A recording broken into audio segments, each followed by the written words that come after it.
Today's podcast is presented by Podgo. Podgo is the easiest way for you to monetize your podcast, providing podcasters with a flat rate for ad space so you always know how much you get when you include an ad from Podgo. I recently joined as a member, and you can too. Apply today to become a member and immediately be connected with the advertisers that fit your audience. That's podgo.co at podgo.co. And please put unprofessional development in the "How did you hear about Podgo?" That will give us a little finder's fee. Thank you.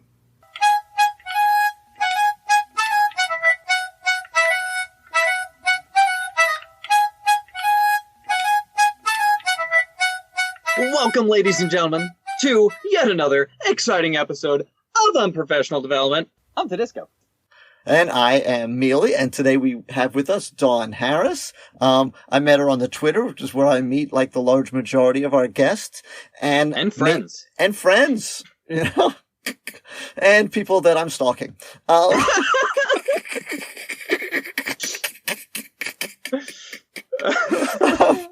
Anyway, so it might have been an educhat. It may have been through some other people that we mutually followed. I have no idea how the initial connection was made, honestly, but just had a lot of things in common. And then somehow I got talking to her in DMs about her possibly starting her own podcast, because I think maybe she tweeted that she was thinking about it or something like that. And I'm like, hey, anytime anyone on Twitter says they're thinking about starting a podcast, I almost immediately DM them and say, hey, if you need any help, please ask me, because I love doing it so much and I have so much fun. And I want as many people to do it as possible. Which, and I think that's one of the things that's like a teacher thing and a podcast thing that we like, helping each other and talking to each other about the stuff. So then I said, hey. So you know her through talking through Twitter and peer pressuring her. Yes, exactly. That's how I know her. Exactly. Every once in a while I'm like, so did you start it yet? What are you doing? Did you come up with a name at least? Get a name, The name is Gerald, that she's working on. Okay. How are you doing today, Dawn? I'm doing great. Thanks so much. I'm so excited to be here. And yes, I feel the pressure. I do. That's okay. I accept that. Definitely still on my mind, but we'll see. We'll get there. And I know with your help, one of these days, maybe. It can happen. It can happen. No, it's wonderful. I appreciate that. It was just really great conversation. I enjoyed that very much. Reaching out, and that's one of the things that I found about Twitter is that folks are just so genuinely eager to help and support one another. Mm-hmm.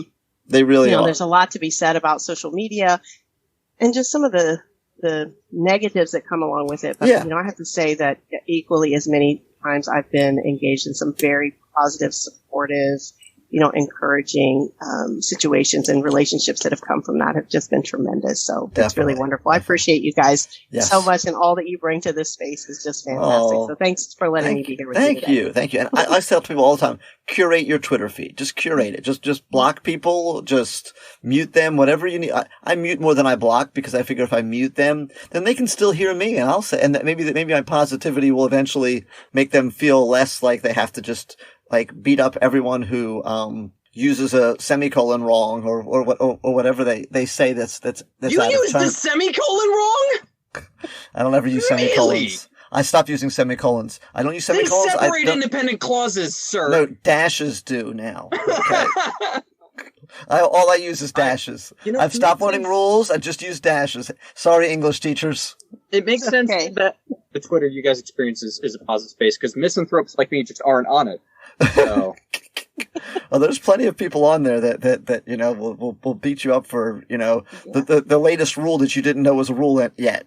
So what? Rules about everything, right? Not just punctuation. No, it's as long as you don't mess up the Oxford comma, we'll be okay. Oh God, the Oxford comma. That's stupid too. If you can't figure out what that sentence means from context, then you don't need to be reading. Okay, that Oxford comma ain't helping anybody. All right, Context, baby, context. Don't give me your let's eat. Don't give me your saying if I rant for an hour, we're gonna lose it. Don't give me your let's eat grandma nonsense. We know what we know what we mean. We want to eat grandma. Let's get some food on the table. Okay. Anyway, poor grandma, leave her out of it, right? That's the classic. Oh, commas save lives. Isn't it though? Yes. My student bought me that T-shirt. Did they? Yeah. Which, of course, I told Dylan that I always use. I used it when we had Miss English on here on our second or third episode, because Miss Lang taught me. The one is, I like her, but I don't like him. And if you put the comma in the wrong spot, it says, I like her, but I don't like him. And so that's how I always remember where my comma goes. Like, oh, that's a good one. yeah. So that's helpful.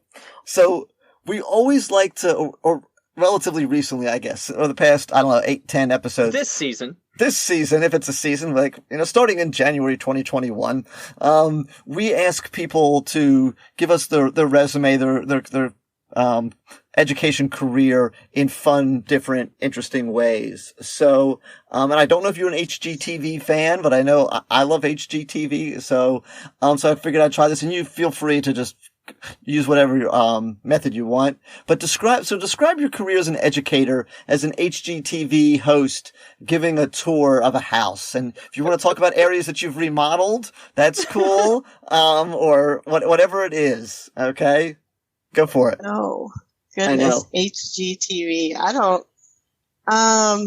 Goodness, I don't know about that. I know, you're so awesome. It might be more like MTV Cribs. Could be like that. I'm thinking like I don't know, a yacht trip or something, like a yachting. Okay, that works too. Experience. Only because I'm watching that crazy new. What's that new series? Well, it's not even new. It's new to me. I just caught it with these folks who go sailing around the Caribbean on this yacht.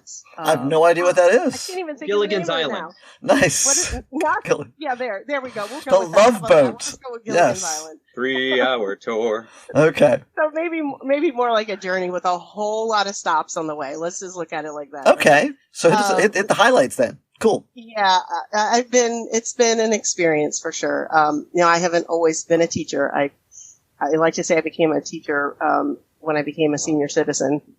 Okay. I didn't start teaching until I was 40-ish. Yeah, me as well. Go ahead. So I did have a long career before that, but it did involve some teaching. So I'd say the first stop on my journey was, way back when, in my very early 20s, when I spent about 5 years in Japan teaching English language. I taught at different academies and Berlitz Academy and some local and regional places where I spent time teaching school-age children, but also taught families. Wow. Private instruction. So it was a lot of fun. About 5 years I spent in and around Tokyo and Yokohama. Of course, made some, excursions here and there to South Korea. Spent quite a bit of time. So it was a lot of fun being able to travel. Did you speak Japanese? Or do you? A little bit now. I'm very rusty because I can talk in decades, more than 20 years. But, you talk about immersion and foreign language learning. I mean, that's the best way to learn something, right? Is just to spend time there. So, but I did find, of course, being an English language instructor, everyone wanted to speak English. So, I didn't get as much time practicing, but, it was a wonderful, one of those experiences that, you'll have your entire life to just learn and grow from. And I tap into it all the time. The kids I teach now are always very curious. Like, what was it like? The people and the places and the things. So we talk about that quite often in class, even still.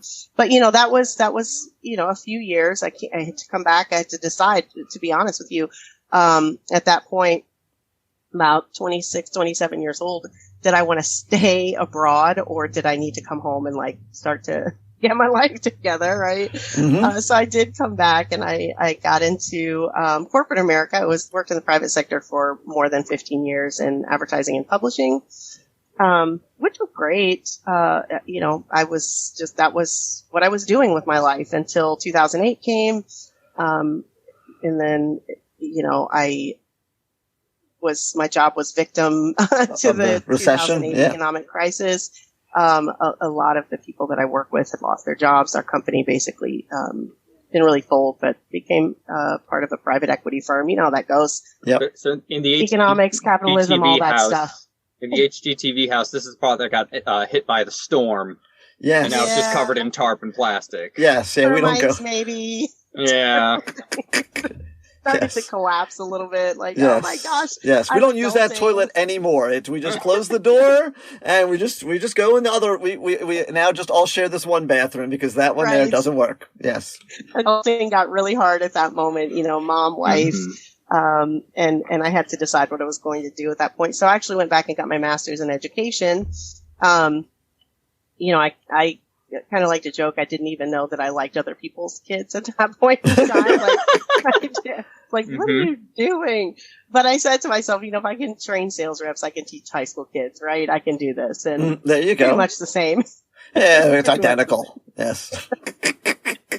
So that's what I did. I became an English teacher and have been doing 7 to 12 education, secondary education for quite some time. Now I'm getting ready to enter into my 10th year next year in the classroom. Nice. So that's pretty exciting. But I like to say my final destination is to be determined, right? Yeah. I've got a long way to go. I have a book coming out, early summer, I think. Woohoo! And, I know I'm excited about that. I've been an associate professor at our local university in pre-service, teaching graduate education for quite some time. I enjoy that as well, but just starting to do a lot of speaking, presentation, and consulting, those kinds of things. So yeah. It's exciting. I don't know what the future holds, but whatever it is, I'm super excited for it. I can't wait. That's cool. So cool. That's cool. And so your book is called Plan Like a Pirate.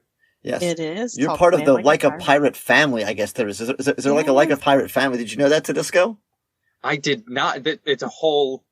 It's a series. Genre?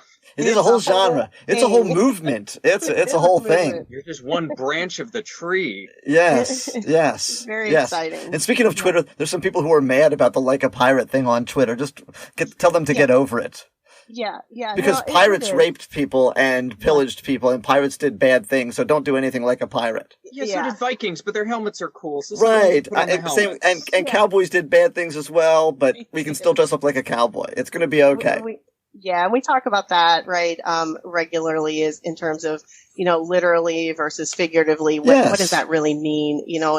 And for me, Like a Pirate is just that idea of doing whatever it takes to reach kids, right? That's what educators do, whatever it takes. Yes. If we mean it, we live it, we're educators, we know that, it's a really tough job sometimes. There are obstacles, storms ruining the class every day. And it requires us to go to extraordinary lengths to accomplish what we need to with kids. And, Dave Burgess was one of the first folks, the author of Teach Like a Pirate, one of the first folks that I had the pleasure of seeing present early in my teaching career, going to conferences and seeking out PD opportunities. That was something new for me as I was in my early years in teaching. And so when I saw him present, and before I knew about his book, when he was sharing his story and the information that he writes about, I felt he was so captivating.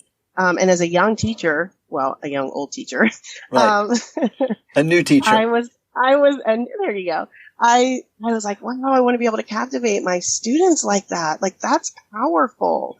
I had worked with adults for so long, and I had my own child, but he's my child, and I know, his inner workings and what motivates and engages him, but I don't know other people's children. That's a part of our job is, we're responsible for other people's kids and their education. And so we have to find ways to reach them. And I saw what he was doing in his passion, which is obviously the first letter of that acronym in the Pirate series, because that's really what it's all about, that, passion and immersing kids in content. They're, establishing this rapport with your classroom, the ask and analyze piece of evaluating our own practice, and really that it's transformational, and that, we have to be enthusiastic in all things. And I think that's where Dave's, philosophy really rests, is that it's in the presentation, right? And our enthusiasm about what it is that we teach. There's the content piece that we have to know and that we're trained for in college, and the actual, inner workings of our practice, like how good are we or how skilled are we at, delivering instruction. But that enthusiasm piece is huge. Like, if you don't want to be there, they don't want to be there. We are on from the first second those kids walk into our classrooms. And I thought, wow, that's so important. Like, I think we might sometimes tend to overlook that piece. And so I just grabbed onto that. And that's just been at the heart of my teaching from day one. And really, though, led me to this book, Plan Like a Pirate, And that I wanted to, for folks, kind of outline my experience as a teacher that really brought me to where I am. So through what Dave shares with others, what did my own personal journey look like to where I am today, up to and including, becoming an author for teachers and becoming someone who provides support to teachers in the classroom to help improve their own practice. How did I get there? What did that look like? What are the things that I focused on? So Plan Like a Pirate for me is not really about lesson planning, right? We can all write lesson plans and there are a million different formats and templates out there for doing that. We all know what the good very clearly and then never follow them. Exactly. Or look at them again. Right. Yes. And so we can all do that. We know how to do that. We learn that day one almost. But what are those things that you can do as an individual that helps to just light a fire in kids, that inspires and engages and motivates them through that enthusiastic attitude and approach to teaching in the classroom? So, Like a Pirate, for whatever it's worth to anybody, is just this, for me, almost like this ideology that says I'm willing to do whatever I have to, whatever it takes to help kids come into the classroom and be successful. And when I really focus on, and Plan Like a Pirate, this is what I talk about a lot. When I focus on being the best version of myself, kids are going to succeed. And at the end of the day, they get treasure. Yeah, they get treasure. So if I have to sack a city for my students, that's okay? Yes. If I have to sack a city for my students? Yes. Whatever it takes. Yeah, definitely. Yes. Do that, Yes. right? Take that, Charleston. Oh, and so Pirate is an acronym? It is an acronym, yes, it is. And if you know it off the top of your head. So, what did the letters She went through a bunch of them there to Disco. Were you not taking notes? She did. I need her to spell it out because I'm simple. Yeah, okay, so P is for passion, right? Being passionate about what we do. I is for the immersion, like immersing kids in, content, everything. Even ourselves, really. Think about ourselves as teachers. We have to immerse our own selves in that content too, right? Mm-hmm. Developing a rapport, establishing a rapport in the classroom between yourself, between other teachers, between kids, one another. Yep. And then the piece that I really like is this ask and analyze piece that Dave talks about a lot, is really diving into that whole idea of why am I doing what I'm doing and is it working, right? Mm-hmm. We ask kids to do that in the content. We ask critical questions. We ask them to analyze information. We need to do that ourselves as educators. And then T is the experience becomes, transformational, right? Nice. And we do all of those things through E, enthusiasm. So cool. That's really what pirate teaching embodies. And if you think about all those things and we think about doing whatever it takes, there's a lot there. And any one of those things at any given point in time are going to work to help us reach kids. So love that. That is so fun. Yeah, I go back to it's pretty exciting. The analyze one. I don't know if you said this before. Tedisco teases me when I say it because he comes up with some other thing. But anyway, I still remember I had this, speaking of lesson plans, I had this plan, right? And I'm sharing it with my team. And I'm like, okay, first I'm going to do this, and then I'm going to do this, and then I'm going to have all, and I mean, it had bells, it had whistles, dogs, ponies, fireworks, all that kind of stuff. And then my coworker's like, so, but do you think that's really going to help them learn, what you want them to learn? I'm like, no, but it's going to be fun.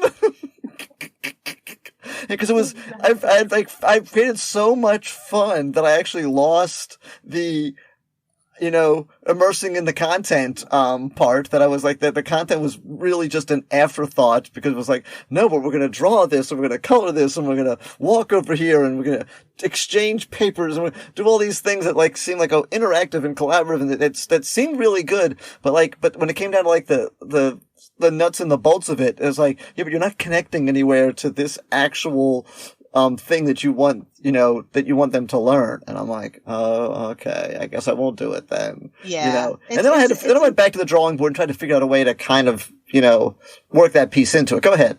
Yeah, no, I was just going to say, in Plan Like a Pirate, I talk a lot about that, right? It's about planning your journey to greatness as a teacher, but that involves making sure that we're covering the right things in class. Yeah, we want to teach what matters. We've got to go even deeper and beyond the content and teaching kids things, like tolerance, empathy, advocacy, curiosity, hope, those kinds of things. But We need to make sure that we're using essential practices like critical questions and using technology in the right way, and just really making sure we give kids a chance to read every day, helping them to learn strategies to be engaged, throughout the entire class. Mm-hmm. All these essential practices that we can employ that get kids fired up about learning, but also keep the learning happening, right? Yes. That we can have fun in the class and be engaged and learning at the same time, because we want to help kids approach it with a sense of purpose. Like there's just so much in the classroom going on at any given time. We need to make sure that kids know why they're there.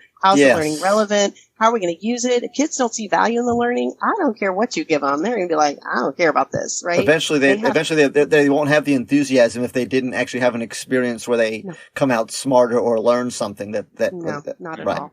Right. Not at all. Right. Yeah, so singing songs and dressing up and all that kind of stuff, it's great, but what did you actually, at the end of the day, learn from that? Yeah. Yeah, and that's what I love about, Dave's work is he has developed this process that teachers, everywhere use, and has become a big part of my classroom, is that critical questioning piece and the hooks that he uses to, like, bring kids in. Like on his hand? He has a hook on his hand? Enthusiastic. Like a hook, but like a hook. Like a Captain question, Hook? right? Yes. Yeah, Captain Hook. Go ahead. I'm sorry. But no. It's part of the fun. It really no, I'm not. is. Getting kids to really, if you want to say buy into the learning, fine. You can call it that, but to understand that, wow, I can have fun while I'm learning, and I can also know that this learning matters at the same time. And so Excellent. I think it's really important that that's what we focus on, because, there's so much that we have to cover.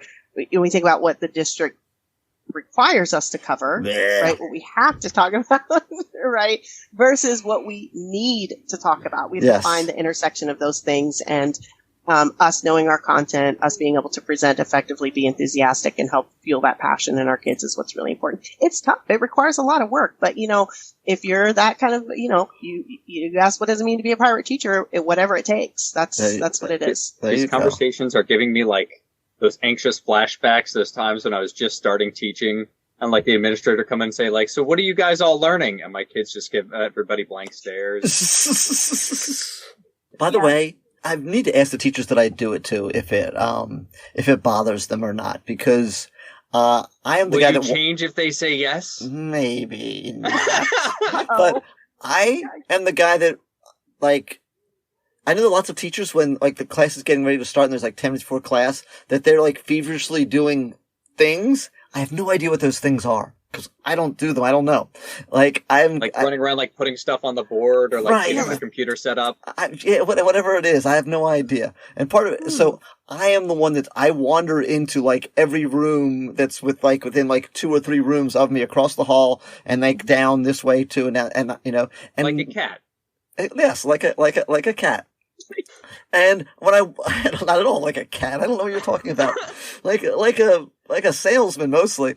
But when I walk in, I always ask them, 'cause I will look at whatever they're putting on the board or whatever's going on, and I always ask, so what are we learning today? And I don't do it to put them on the spot or whatever. It's just because I'm just curious what people are actually teaching. Like a cat.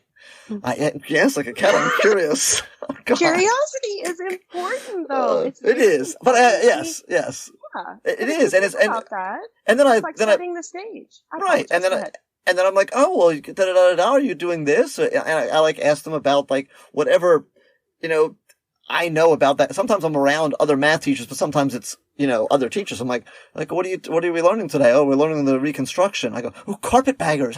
I remember carpetbaggers. Okay. So are you teaching about carpetbaggers? The word muckraking. I don't know what it means anymore, but I had to write it down a few times. Yes, we're learning about carpetbaggers, but also, I'm like, oh yeah, all I remember is carpetbaggers. So that's. Right, yeah, Boss Tweed.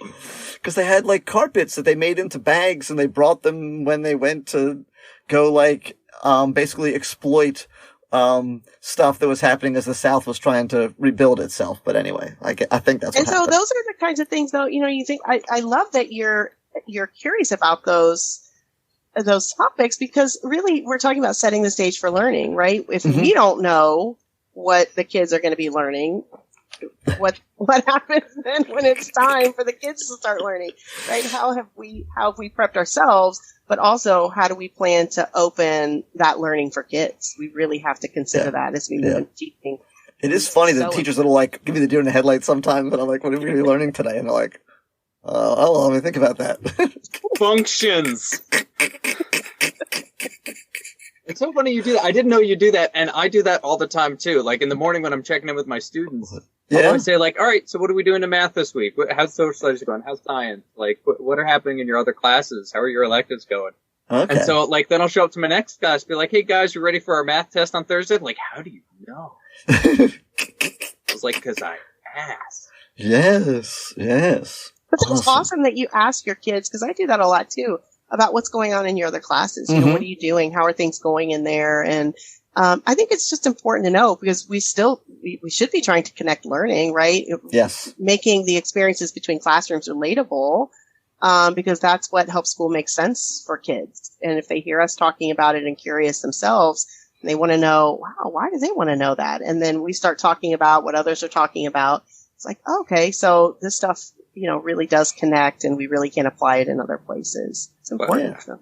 I just do it so that way I don't get angry at them, because like, I'll get frustrated with them very easily if I think they're being lazy. But I'm like, oh, they have like 2 projects happening this week. Yes. That's why they're not doing any homework for me. And now it makes sense. I think I can't say this enough though. Whenever we have, I don't know about you, but at your school, but very often at our school, the week before, the students there, we have multiple days of wall-to-wall training. Like literally you're sitting in like a training from 9 a.m. to like 3 p.m. Right? Today, first we're going to learn about whatever the new, you know, thing is that's coming down the pike, or a retread thing or whatever. Rigor, multiple intelligences, differentiation. Differentiation. Pick a buzzword. Who knows? I was going to say, pick one. And you'll see the teachers when you're in like the 4th one, and they're just like, oh my God, this is horrible. Like, how can they expect us to do this? And I go, just so you know, this is what our students do every day. Yep. They are in 4 to 8, depending on how you teach, sessions where someone is expecting them to learn a brand new thing that they learned, where they literally had like 5-minute break between the last time that someone was talking about something completely different. And then, by the way, even though they learned either like 4 different things or 7 different things, when they walk in that room the next day, someone's going to expect them to know like all those things that they learned the day before, which is completely ridiculous, because not everyone's going to remember what they learned the day before. You forgot, the name of the person that's on this podcast, and you've only been listening for about 20 minutes. So don't expect, and if I write down, hey, anyone who's listening to this podcast, write down all the, things for the acronym for pirate. You can't do it. Okay. So don't expect your kids to do it. Please stop going back, because that's cheating. Yes. And God bless America if you try to remember them all tomorrow, you surely won't be able to do it. Oh my. I'm sorry. Gotta get off my soapbox now. Hey, unprofessionals. This here's another one of them there commercials. Okay. It's for a good friend, Alex Pimentel. Yeah, he used to be a math teacher. Now he does taxes. Okay? You want your taxes done by a math teacher. You want to make sure it's done right. Just like those other things you have math teachers do when you struggle with, have a math teacher do your taxes. Or if you are a math teacher and you just don't feel like doing it, you just send it on to him. Alright? His prices are reasonable, starting at $75. He can do all 50 states. I live in Arizona, but I work in Oklahoma. Okay? Who are you, King Tut? But anyway, sorry, Steve Martin fans. But well, it's an old reference. Going back to the 70s for some of you guys.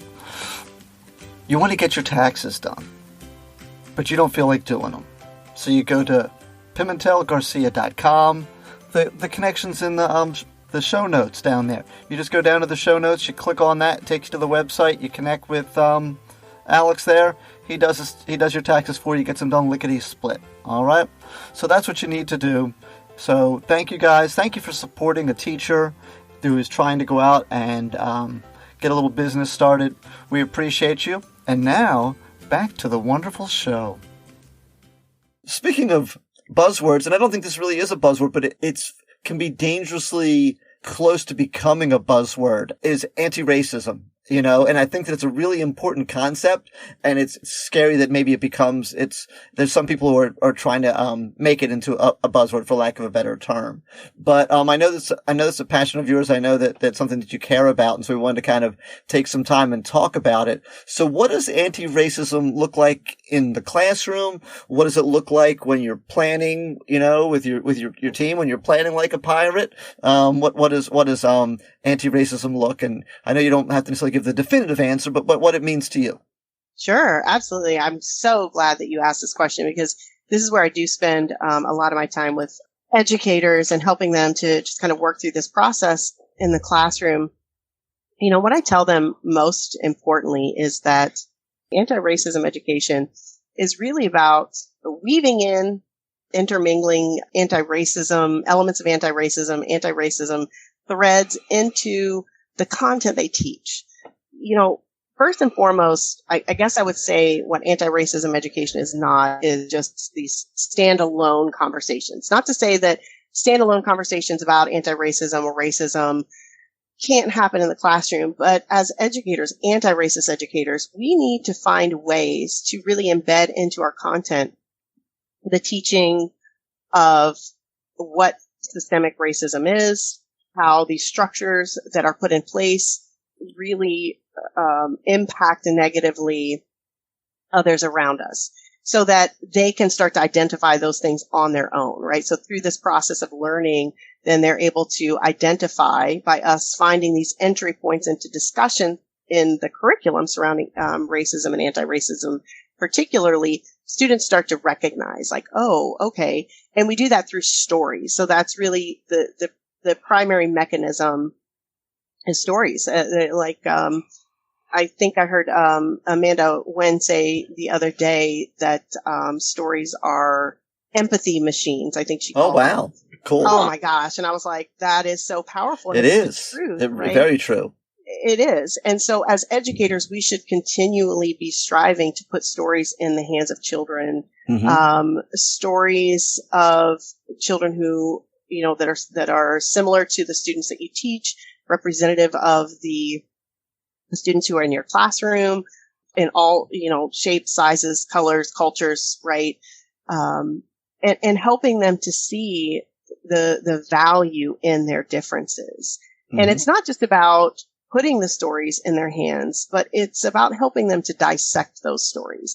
In our content, I don't care what we teach, whether it's math, science, social studies, there are people in that content that can really help to unravel, if you want to call it the mysteries of racism, or the understanding of racism and why we should strive to be anti-racist in every way. There are so many stories there to be told in every content area. So we have to engage students in that.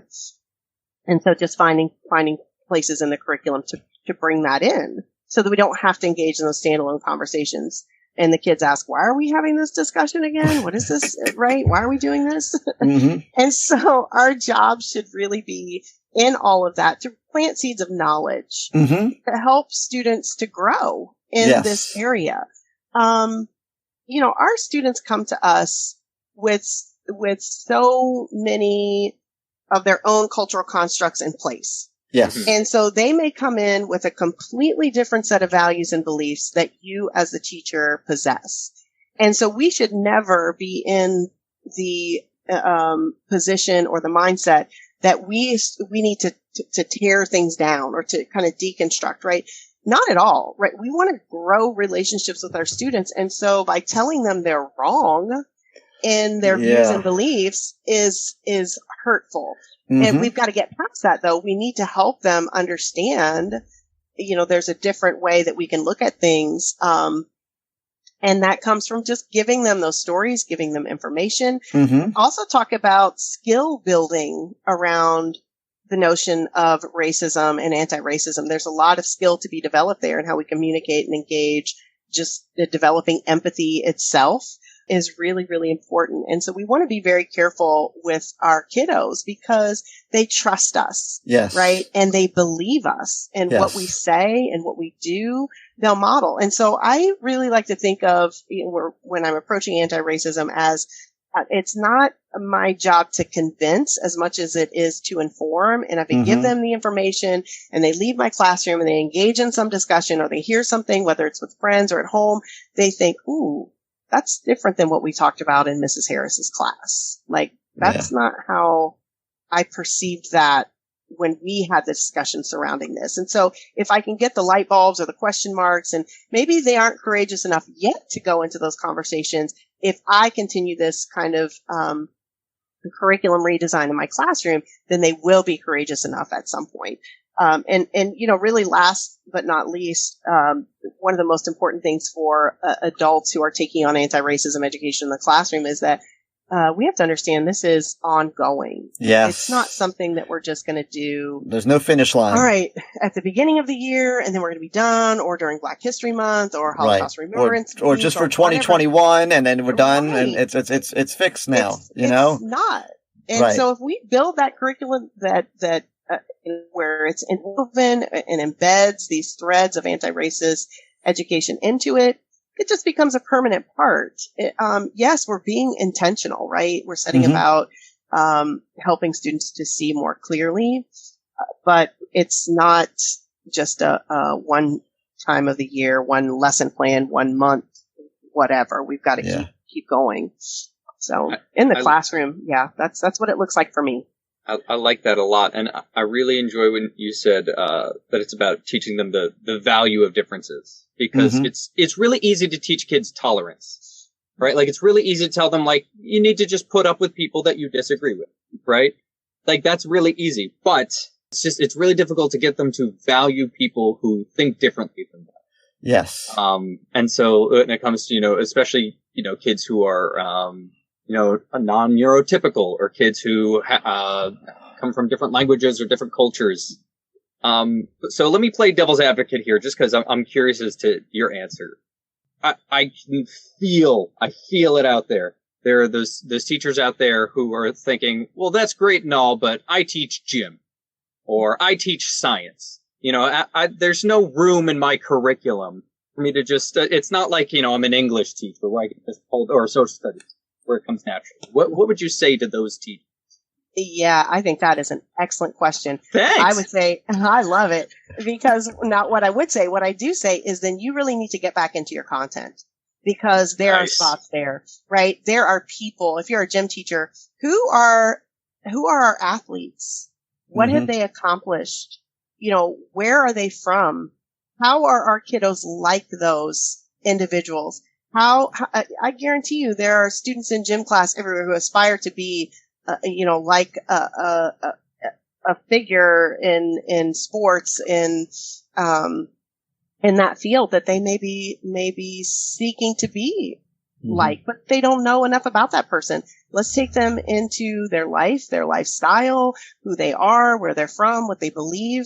We can do that in gym class too, right? And in science class. There are all sorts of individuals who have contributed to science, to mathematics, that we can talk about. What in mathematics, and science can we involve in problem solving in the classroom, surrounding race and surrounding culture? Story problems in math are a great place to look. Data in science. We talked about the pandemic at the beginning of the year. Let's look at data surrounding the impact of the pandemic on minorities and start to discuss that. There are so many places. It's there if you want to find it.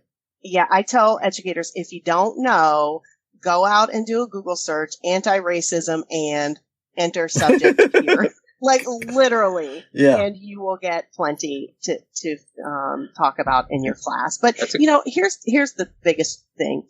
With a lot of educators, we are already overwhelmed, overloaded with work, right? Yes. And so, I think, Mila, you mentioned, like, not to call it a buzzword. I actually was reading an article by Howard Fields today that we're going to dive into in Lead Lab next week, about buzzwords and educational equity. But anti-racism becomes one more thing.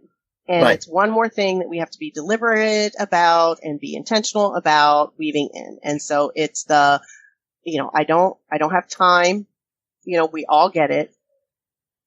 We're busy. But at some point, we have to think about where we are as a society, and we have to think about what our kids need to be successful in a world that doesn't even yet exist. Yeah.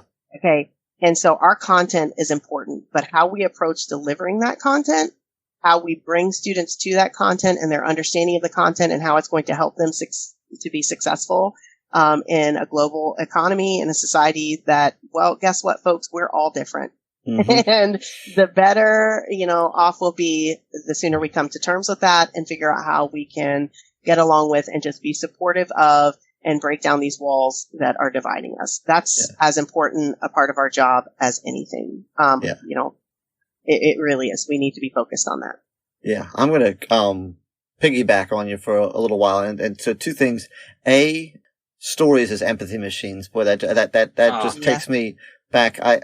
I tell myself this story all the time, when it comes to kids that are acting up and to different things that are going on and whatever. I don't know if either of you or both of you read 7 Habits of Highly Effective People. It's like I've read it like 4 or 5 times. And there's a story in there that the author Stephen Covey tells. And so he's riding the subway. And a man gets on the subway with his 3 kids that are like ages like 10 and under. And the kids are literally jumping around, climbing around, screaming and yelling and acting like complete maniacs. And the guy that's, telling the story is like, I'm immediately judging him as a father and saying he has like no control and he's letting his kids go. And I just almost get teared up. Like, think about it. He says, do you realize your kids have been like running all over this train for the past 15 minutes? And then he looks at me and he goes, I'm sorry, we just came from their mother's funeral. And, I am just so lost in my own space that I didn't even realize that they're doing anything.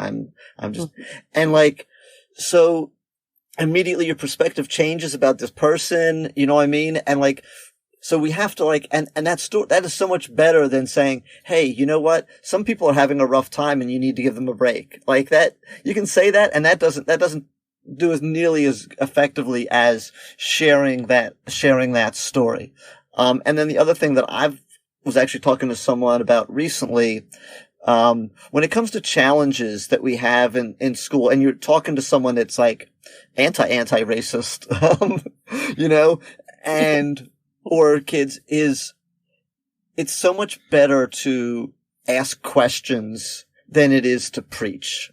And if you can just ask them pointed questions like, do you think it's fair that da-da-da-da-da-da-da? Or did you realize that da-da-da-da-da-da-da, and then all of a sudden like that, or what would you do if you were da-da-da-da-da-da-da? And all those kind of questions that you can kind of ask people and make them think, and it comes back to what you were talking about, even with like the, planning like a pirate and, asking the critical questions.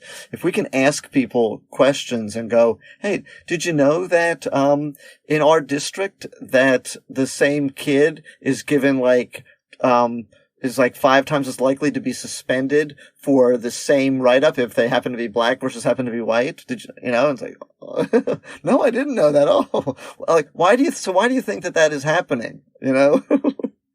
And, this is why our PLC is so important, right? We've got to have allies because we as one individual don't have all of the answers, mm-hmm. right? So we need to have that group, that network of folks that are on this journey with us, mm-hmm. That are basically willing to kind of step out, encourage, and take this on in hopes that others will follow. That whole idea of convincing, we're not there to convince kids, but to inform them applies to adults too. People just need to see us doing this and being courageous, in our goal of helping kids to become anti-racist through our teaching. Mm-hmm. And that all really stems from learning to communicate with one another. Yeah. I'm very, selective about who I engage with in discussion surrounding that because those anti-racism folks, I'm not saying that, I can't try to give them the information that they need to change the way that they think, but at some point as grown adults, it's about it's a self-awareness issue, right? And mm-hmm. what we choose to think or believe, and being open to changing one's beliefs is a huge step, right? I think it's just important for them to see other people engaging in that work. And so, it just takes a few people in a building, right? Working together to change school for kids. But we can do that online too. For months, the Lead Like a Pirate chat that I, host each week with Shelley Burgess, Beth Huff, and Tracy Browder, we spent months just talking about anti-racism education and how we make that an essential part of our everyday practice at school. And that conversation has shifted into, equitable design for school. And so now looking at, not that we haven't always looked at equity as a part of school policy and practice and that kind of thing, but really kind of reshaping the narrative about what school ought to be for kids. And it starts in every single classroom. And so how do we take those discussions from the classroom that we're having with kids out into the community with parents and stakeholders in the community requires a network of people, right? And so we have to be, at least some of us have to be willing to step out that way. And it's easier to do when we know we've got allies. And that's kind of the philosophy behind Grit Crew EDU, which is the program that Tracy Browder and I use to work with schools building out equity teams. So we've been working with a few different schools to just help them establish community teams that are focused on the redesign of curriculum and policy to help make their schools better and stronger. So self-awareness, courage, commitment, those things are all critical. Wait, why are we making a podcast again? Because we like to watch movies and yell about them. They yell about directors, yell about the plot, yell about the acting, but they also talk a lot. But mostly Josh and Cassie yell about the movies. Hey everybody, I'm Cassie. And I'm Josh. And we are the hosts of the brand new podcast, Josh and Cassie Yell About Movies. Each week, we're breaking down a different film and sharing our unique perspectives and holding nothing back. And fair warning, this is a spoiler-heavy podcast, so yeah, just be aware of that, please. Do we make jokes, or is there anything else? Gosh, I hope so. I have fun laughing at you. Well, thanks. And we yell about movies, is that right? That's right. We upload new episodes on Tuesdays, so hopefully we'll see you then. Thanks for listening. All right, so I am not on the Twitter. Mealy runs the Twitter. And all of Twitter? Do I run all of Twitter? He is yes, Lord it was hard of for me to decide to kick Donald Trump off, but I did, okay? You're welcome. Took some time and thinking, I'm sure. Some real soul I mean, I gave him a couple chances to, do the right thing. He just couldn't, he couldn't play well with others. Anyway, go. Anyway, I'm pretty sad about that. So that's the next hour of our conversation. Right.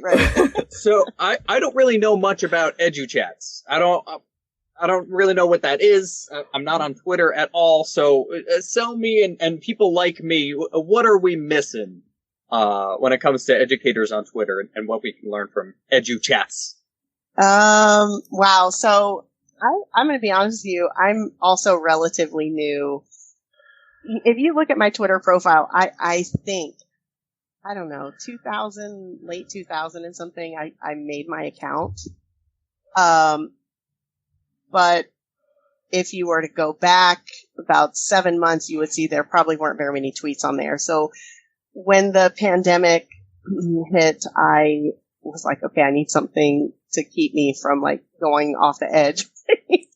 So let me try out the social media. I was not a fan of Facebook. I couldn't be on Facebook for more than 5 minutes without just getting completely frustrated. And so I went to Twitter and I don't even know quite what happened. I just started snooping around in there and went into some Twitter chats. Couldn't even tell you the first one I went into. And it almost became like an obsession for me because I was like, I need something to keep my mind off the insanity that's going on in the world right now. And so I got in there and I just started meeting folks from everywhere and just started having conversations. I'm like, you mean you can have an entire conversation in these couple hundred characters in an actual Twitter chat? And so I got connected with some really great folks. One of now my dearest friends, Tracy Browder. I've mentioned her already. Yeah, she's awesome. We'll eventually probably have her as a guest.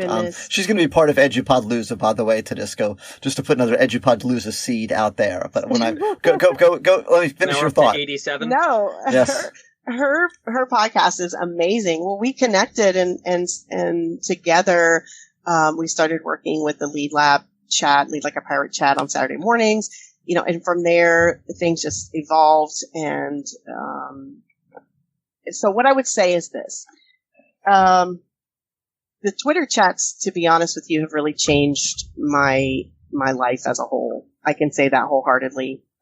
As a result of getting involved with Twitter and meeting some folks and getting connected with and learning and growing with so many people, because my Twitter peeling has helped me become a better educator in so many ways. But, I've been able to get my book published, start 2 businesses, and have just been really engaged with folks who are changing the face of education. And that feels really good. It feels good to be a part of that. It's very exciting. But with that, there's some, I guess, things that you need to kind of be aware of. It can be time consuming, right? I had to really scale back, when life started picking up again. Summer was really busy. And you have to think about, why you're there. You're there to grow. And if you spend all your time there getting information, when are you able to put it into practice or to do something productive with it? Because that's the idea, right? It's, we want to take it and implement. And, there's this authenticity piece too.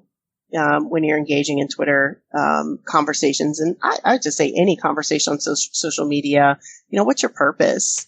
The conversation we're having here today is just a fabulous conversation about how we can grow our students and grow ourselves. And I would just say, look for those kinds of opportunities where out of it, we are going to leave, we're going to leave better than we were when we came.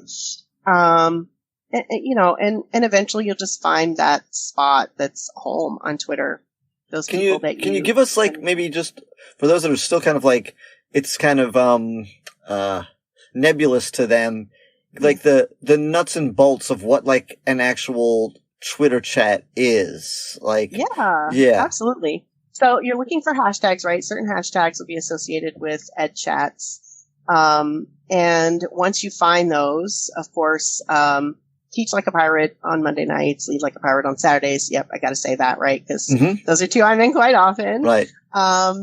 But basically, once you find the hashtag, the time, the place, right, on Twitter, whoever is kicking that chat off is just going to ask you to come in there and introduce yourself. Once you put in your response with that hashtag, you'll just start conversing with people online, and the moderators will drop questions, different formats like question 1, Q1, and they'll have a question and then you respond A1, answer 1, and give your response with the hashtag. And so it just really becomes a back and forth exchange. It's what happens when you post your reply to a question, then someone might see that and say, oh, hey, I want to respond to that person. So then you have like a sub conversation going on in the larger conversation. And a giant spider web eventually of things. Actually requires a strategy. When I first got started, I would have 16 tabs open. I'd have I have my actual, main hashtag window, and then I have my notifications window, and then I've got A1 window and A2 window. And now there's something called TweetDeck. I don't know if you've ever used it. I've tried and I don't know why it doesn't work for me, whatever, but I know people who use TweetDeck and find that works really well. I only use that if I am scheduling questions, which I do quite often for Lead Like a Pirate chat. And I also will use it if I am helping to moderate, but I want to answer questions and I have the questions in advance. So if you have questions in advance, and some chats do give questions in advance, Bootcamp PD on Sunday nights is one of my favorite. Build Hope EDU is also another of my favorites on Sunday night. Formative chat with Rochelle Danae Poth, mastery chat on Thursday night. There are so many. Education Never Dies. I can't pause. Crazy PLN. And Education Never Dies is maybe where I met you, because I think that's probably where I met you. That sounds right, because I love Che and Pav, and I love Che and Pav too. I've been from when I got on Twitter, literally about a year ago. I just connected with them really early on, and they are and did that. Me too. Me too. And they were on. their podcast was awesome. They've been on, it's episode 28. So I've found them as well. And I think, the tweet deck, for those of you that are like, tweet deck, that's what in the world is a tweet deck? It's essentially 3 columns, I guess, or it can be more than 3 columns of things so that you're kind of like, but you kind of almost have to be like Neo, in the Matrix, where you're seeing like all the 4 columns as people are tweeting are going up and down as new activity is happening in them.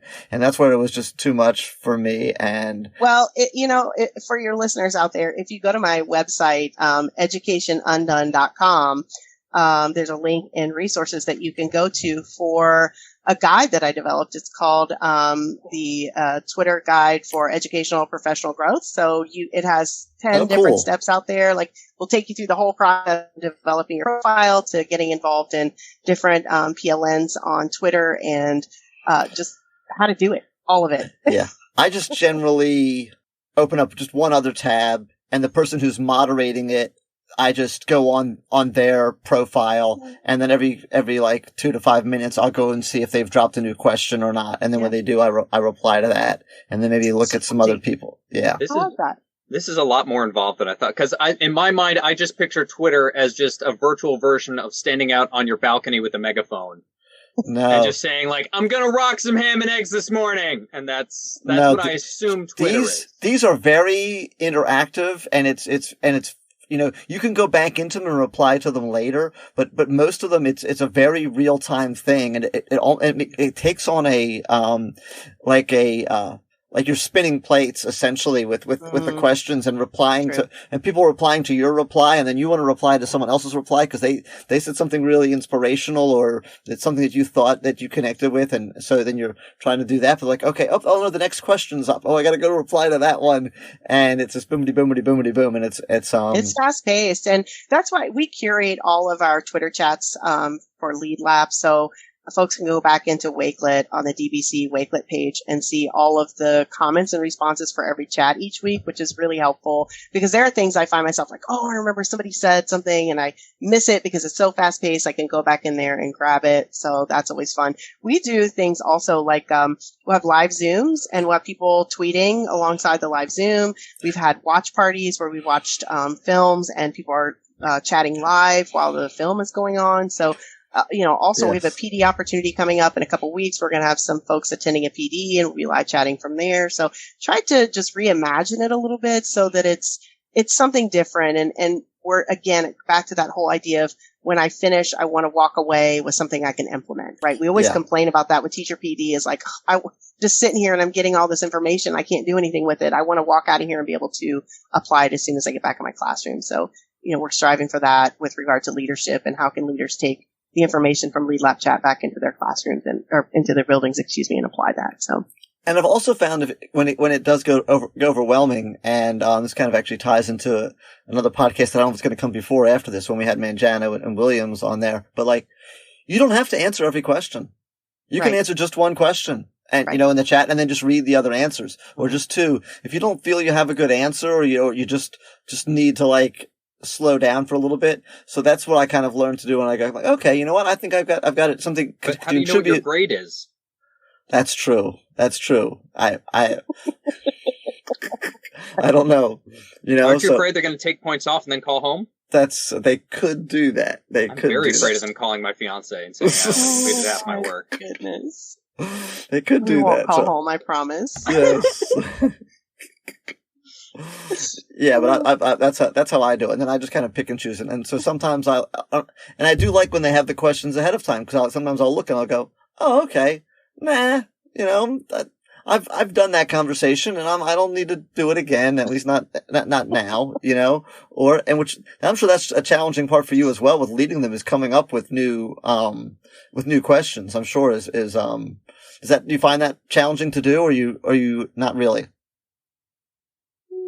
No. No? Okay, good for you. Yeah. I've thought about starting one, and I'm like, if I would not start one until I already had 100 questions on a doc that I was ready to go with. And so I knew that I could sustain it for, a couple months. We kind of go with a lot of times, like what's like either a hot topic, what's kind of been talked about a lot in previous weeks, then we've been spending a lot of time planning out lately just larger kind of broad topics that we can bring a lot of discussion under the umbrella of one. Right now we're on equitable by design, building equitable schools. So over the next few weeks, everything that we talk about, we'll have some guests moderating some articles. We're doing an article study next week by Dr. Howard Fields. And so when we plan from a broad perspective, and then there's a lot of divide and conquer, right? We kind of because there are several of us, we can tackle it from different angles, and that's cool. That lightens the load a little bit. But we really just strive to get deep with the questions. You know, we don't like those superficial kinds of questions. We want people to share authentically what they're feeling and how things are working for them, because that's where the growth occurs, right? Others Definitely. see successes and even failures, and we learn and grow from that. So when you run one of these, about how many questions do you usually create for it, roughly? Yeah, so we do about a 45-minute chat, and we do 5 questions. So they drop approximately every 7 to 8 minutes or so. Some folks will do an hour-long chat. We've just found 45 minutes is a really good amount of time. 30 minutes is fast-paced. You can't usually get more than about 4 questions in there, and you're really hustling then, especially if you're giving kind of some deeper level thought-provoking questions. But yeah, 45 minutes is a good length of chat. And usually on Saturdays after the chat is over, I'm not off until about 11:45 because I'm going back in. I like to go back in and touch base with folks that I might have missed. Yeah. Because just like our kids, you know, we want to be heard, right? Yes. And people say things that are valuable. I want to see that. I want to see what they're saying. I want to hear their voices. And so we all 4 of us on Saturday mornings spend time going back in and touching base with voices that we may not have been able to directly engage with during the chat. So. And did you ever throw in a curveball question, like which Muppet would win in a fight, or? That'd be a good one. No, but maybe we might try that. How fun would that be? I definitely wouldn't be able to stay serious for that long. Who are 2 Muppets you would like to see fight? To Disco Now, I want to know. Pick 2 Muppets, and I'll tell you who would win. Rolf. The dog, and Beaker. They're really quiet, but the waters run deep. I think that would be a real slugfest. Well, they wouldn't go down easy. Yes.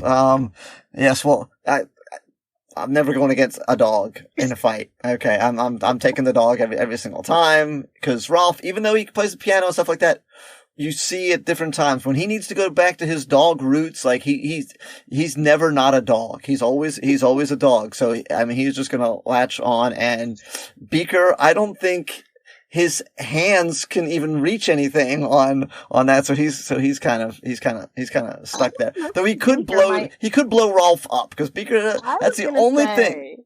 Hidden talent in there, something we don't know about. Yeah, Beaker does tend to those quiet he's ones. really angry and just keeps it all inside. He's just so quiet all the time. Yeah, that's what I was gonna say. You got he could just lose it. You ever I've had that kid in my class where he's calm and quiet, and then one fight and they just go ballistic. Oh my. Okay, because he has been repressing stuff for years, having to deal with Dr. Honeydew's nonsense and just yes, it's been a tough road for him. So I hadn't thought about it. Did any of us know we were going to have this conversation today? You can't bring that up and me not go there to discuss. You see, if this was a Twitter conversation, it would be blowing up. Yes. I think your young teachers might be like, who are they talking about? Yes. Well, they're finally they are on Disney Plus now, so you can watch all the episodes of the Muppet Show on Disney Plus now. So I've already watched the Luke Skywalker episode. Yes, I've watched 2 or 3 episodes. The first season is a little. They're kind of trying to find their feet. It feels to me, but I'm about 4 or 5 episodes in. But anyway. So that perfectly ties us into, we love funny stories from the classroom, Dawn. And so we know crazy stuff happens in the classroom. You've been teaching more than 10 years, so there's no telling what's happened. So hit us with one of your stories that you tell at cocktail parties or at Zoom meetings or wherever you go, and you go, I can't believe this kid did this, or I can't believe this happened when I was trying to teach this lesson.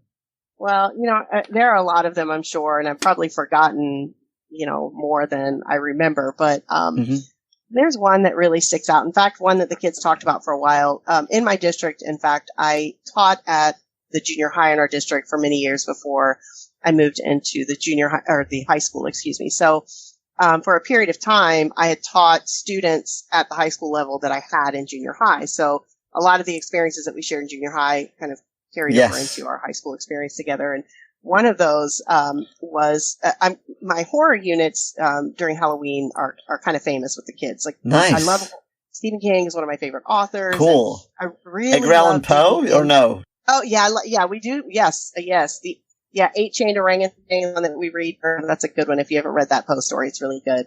Just Telltale Heart is the one that I know. Too. Yeah. So we really dig into those narratives, right? We get into the story arc for writing horror and analyze those deeply. We look at film. We analyze the fears that we all share, the things that thrill us about horror, but what is true fear? There's a difference between the thrill of horror and actual psychological fears, right? And so what are the best horror movies? Are they thrilling or are they terrifying? Right. So we dig into this for several weeks, and then the kids, the culmination is they write their own horror story based on all that they've learned. And so one of the things we do is we listen to stories in the dark, right? So we have a dimly lit room, or we'll watch some scary films, those kinds of things. Well, and the our junior high was built in 1921. In fact, we're getting a new building, so our current junior high school that is very, very old is getting ready to be torn down. And say 1921? It's old. What city are you in? We're in Franklin, Ohio. It's a little itty bitty town between Dayton and Cincinnati. Yeah. Okay. So Rust Belt type thing, huh? Yeah. It's just it's a beautiful building, but it's scary. And so a lot of folks, will hate going up to my room on the 3rd floor after conference nights because it's dark and it was terrifying. There were all these rumors of like ghosts, and you would smell these smells like popcorn or burning cigarettes, and everybody's like, "Oh, that's the ghost," like always. So all these stories were circulating. Well, one day we were sitting in our dimly lit room, and we had just watched this creepy little 1-minute horror film, because I have lots of 1-minute horror films. And I turned off the projector. Then we were getting ready to jump into the reading of another short story that was complementary to the film, and start reading to the kids. And all of a sudden, the kids gasp, and I'm like, "What's going on?" I'm like, "Mrs. Harris," and I look behind me, and my projector's coming back on, and the screen with this awful kind of clownish-looking, scary face that ended the film we just seen is kind of slowly coming back into view. And I'm like, "Okay, I know I turned that off." So I hit the button again, I turn it off again. And we're like laughing, and I start reading some more, and the kids are like, "No, what? Oh my gosh." So I look, and the screen is coming back up again. And I'm like, okay, this is kind of weird, but maybe it's just, I don't know. That's never happened before. Wow. 3rd time, we're sitting there, the screen comes back up again. And it was still warm. I remember it was still warm at a window air conditioner, because it's 1921 building and we don't have air conditioning, right? So the unit was running, and the screen comes up and my air conditioner shuts off. What is going on? The kids are starting to freak out. Like, "Turn the lights on, Miss Harris. Turn the lights on." So it was like just moments of terror, and they're like, "Go get Mrs. Tench," who's my partner across the hall, and let her come in here and see if, it was just, I couldn't get them calmed down. Like, they were terrified. Oh, yeah. Well, I was starting to get a little freaked out. Your room is now haunted the rest of the year. Oh, yeah. So let me tell you, one of my students had downloaded an app on his phone. Nice. That was controlling the devices in the classroom. And winner, chicken dinner. Yes. Oh, yeah. So let me tell you. They talked about that for years. And so when I got that student back in high school, I said, "All right, mister, let me tell you something. No more shenanigans." Oh, my brilliant, God. Though. That is really, really good. So we were literally terrified. Oh, I am so proud of him. Yes, that is good. That's a good one. I had to give him credit for that. I was like, yeah, that was a good one. That's fantastic. Well, Amelie, yes, we have our friend Barenfeld, who we had on the podcast. Yes, he had a like a paper like pumpkin decoration, right? Yes. And every day he'd move it around. Right. And, almost like Elf on the Shelf, but like, right. I don't know, Jack on the going whack. Okay. Sure, we can come. Let's keep brainstorming on that one. Okay. But so he the pumpkin that's always jumpkin. I don't know. All through October. But his kids would come in and tell him about it. He's like, look, guys, I don't move it. Like, it moves on its own. And like, he did it because he messes with it. Right. All right. And none of them believed him until one day, like, it's on like the front, like, on the whiteboard, and it's on a set of magnets. Yes. And like, as he's teaching, just out of nowhere, the magnets just slide down and bring it like halfway to the board, and the whole class freaks out. That's good stuff. That's cool. Love it. Teacher magic. It's teacher magic. Yes. I don't know. Wow. This should have been our Halloween episode to discuss. I didn't realize that. We'll re-release it. We'll re-release it. There we go. Okay. Well, other than your book and your chats and your website and your PDs, is there anything else that we've missed? All of which are linked in the show notes. Yes, will they all be? They're just scroll and click. Okay, all that. So, is there anything else that you wanted to share before we wrap up and call her done? No, I don't think so. Other than I'm just really appreciative of you guys sharing your space with me today. And I always tell every educator, if there's any way that I can help to make conversations easier in the classroom, if I can help support with implementing, anti-racism education, if I can support you in, developing awareness, courage to engage in this work, I'm here for you. There are so many people out there who I know are struggling with entering into this, and they may be, lone wolves going after this. I'm here for those folks. And so just reach out to me and I'll be more than happy to help you along the way on your journey. So awesome.